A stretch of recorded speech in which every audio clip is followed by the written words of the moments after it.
ఒక్క phone call తో మీ బంగారాన్ని విడిపించి ప్రెజెంట్ మార్కెట్ రేట్ కే కొని బ్యాలెన్స్ అమౌంట్ ని క్యాష్ గా లేకపోతే సమానమైన బంగారాన్ని మీకిస్తుంది అక్షయ గోల్డ్ హబ్. తనను నిర్మాతను చేసింది పవర్ స్టార్ పవన్ కళ్యాణేనని చెప్పారు నిర్మాత బండ్ల గణేష్. కానీ తన ప్రొడక్షన్ లో ఆంజనేయులు చిత్రం ముందుగా ఎందుకు వచ్చిందో ఆలీతో సరదాగా షోలో గతంలో వెల్లడించారు.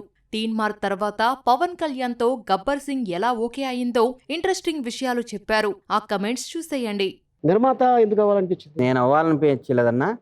దేవుడు లాంటి మన పవన్ కళ్యాణ్ గారు నన్ను నిర్మాతం చేశారు. ఓకే, ఆయన ప్రోత్సహించారా? నన్ను ఆయనతో ట్రావెల్ చేస్తుంటే గణేష్ ని నిర్మాతం చేస్తా అన్నారు. ఎవరు డైరెక్టర్ అన్నాడు. పూరి గారిని అడుగుతాను హీరో గారు అన్నాను. అడుగు అన్నారు. నేను ఇంతే షూటింగ్ జరుగుతుంది ప్రసాద్ ల్యాబ్లో. పూరి అన్న దగ్గరికి వెళ్ళాను. ఇన్స్టిట్యూట్ దగ్గర నుంచి మన ఫ్రెండ్ కదా. తెలంగాణలో మారు మాట లేకుండా సిగరెట్ కాల్చాడు. సిగరెట్ పడేసి కారు ఎక్కి హీరో గారి దగ్గరికి వచ్చాడు చేస్తా అని. అది ఆ రోజు పూరి గారు మూమెంట్ తీసుకోవటం, హీరో గారు ఒప్పుకోవటం, 1 వీక్లో అనౌన్స్మెంట్ రావటం, బ్లర్ అయిపోయింది అంత. నాకు కూడా బ్లర్ అయింది, ఇది నిజమేనా అని. ఏ సినిమా అది? ఆ సినిమా మెటీరియల్ అవ్వలేదన్న. తర్వాత ఎలక్షన్స్ రావడం వల్ల హీరో గారు గ్యాప్ వస్తే రవితేజతో సినిమా తీశాను ఆంజనేయులు. సో ఆంజనేయులు సినిమా తీశాను. అంటే హీరో గారు పవన్ కళ్యాణ్ గారు ప్రొడ్యూస్ చేసినాక అనౌన్స్మెంట్ వచ్చినాక హీరో గారికి చెప్పాను వెళ్ళి, బాబు ఎలక్షన్ కదా లేట్ అవుద్ది, రవిని సినిమా తీస్తానంటున్నాడు.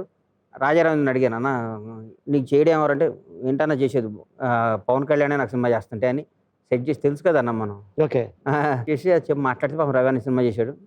ఆ సినిమాలో చాలా బాగా హ్యాపీగా నేను చాలా డబ్బులు మిగిలిన నాకు. తర్వాత తీన్ మార్ చేశాను హీరో గారు. అప్పుడు అంతలోకి పూరి గారికి ఇంత సినిమా సెట్ అవ్వలేదు నాకు. కానీ కళ్యాణ్ బాబు నాకు మాట ఇచ్చాను అన్నాడు కదా, మాటకి నిలబడి గణేష్ నువ్వు సినిమా చేస్తానన్నా కదా, 80% చేస్తా అని. అప్పుడు కొమరంపూలి అండర్ ప్రొడక్షన్లో ఉండేది. తర్వాత నెక్స్ట్ నా సినిమా చేశాడు తీన్ మార్. ఓకే, అందులో నువ్వు కూడా యాక్ట్ చేసావు. అవును. తీన్ మారు నువ్వు హ్యాపీయా? నాకు అన్ని సినిమాల్లో హ్యాపీ అన్నా నేను. ఓకే, ఆ సినిమా ఫెయిల్యూర్ అవటం వల్ల గణేష్ కి మళ్ళీ నేను పిలిచి గబ్బర్ సింగ్ ఇచ్చాను అని చెప్పారు. 100%. 100%. ఓకే, ఆయన చేద్దాం అనుకున్నారు సినిమా. ఇప్పుడున్నాడు సోను సూద్ తీన్ మార్ షూటింగ్ లో అరే దబాంగ్ సూపర్ హిట్ అని చెప్పుకుంటుంటే డిస్కస్ చేస్తుంటే ఆ రోజు దబాంగ్ అంటే నా మనసులో ఏముందంటే ఆ సినిమా కొని రవితేజ అంటే సెట్ చేద్దాం అనుకున్నా. నెక్స్ట్ హీరో గారిని మళ్ళీ ఎమ్మటే డేట్లు ఆడటం న్యాయం కాదు కదా. ఆయన కోసం 10 సంవత్సరాలు వెయిట్ చేస్తుంటారు పవన్ కళ్యాణ్తో. అడగకుండా కొందాం అనుకొని నేను సెట్ చేశాను. 2వ రోజు హీరో గారు తెలిసింది. నేను చూసి కొనమన్నారు. కొన్నాక ఆయన చేసుకుంటా అన్నారు. ఆయన చేస్తాను, నాగబాబు గారికి సినిమా చేయాలరా అని, చేయి బాబు నువ్వు మొత్తం సినిమా చేసి పెట్టి షూటింగ్ అని చేస్తా అని చెప్పా. తర్వాత తీన్ మార్ అట్టర్ ఫ్లాప్ అవటం, మరి ఏమనుకున్నారో ఏమో. ఆ విషయంలో త్రివిక్రమ్ గారు బాగా హెల్ప్ చేశాడు అన్న. త్రివిక్రమ్ గారు ఒక రోజు కాల్ చేశాడు పంజాగుట్టుంటే, మేము టెన్షన్ పడకండి, హీరో గారు అన్నారు మీకు సినిమా చేయాలి మళ్ళా అని, మిమ్మల్ని ఇట్లా వదిలేస్తే బాగోదు, సినిమా చేద్దామన్నారు.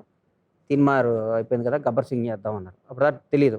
అప్పుడు అలా వేరే గబ్బర్ సింగ్ మీరు చేయండి అన్నారు. చాలా హ్యాపీ అనిపించి గబ్బర్ సింగ్ ఆ సినిమాలో కూడా నువ్వు ఉన్నావు అన్న. ఫస్ట్ నుంచి ఇది సూపర్ హిట్ అంటూ ఉండేవాడు నువ్వు కూడా. నీ మొదటి సినిమాల నుంచి నేను ఉన్నాను అన్నిట్లాగే. నాకంటే నా డబ్బులు నీ దగ్గర ఎక్కువ ఉన్నాయన్న.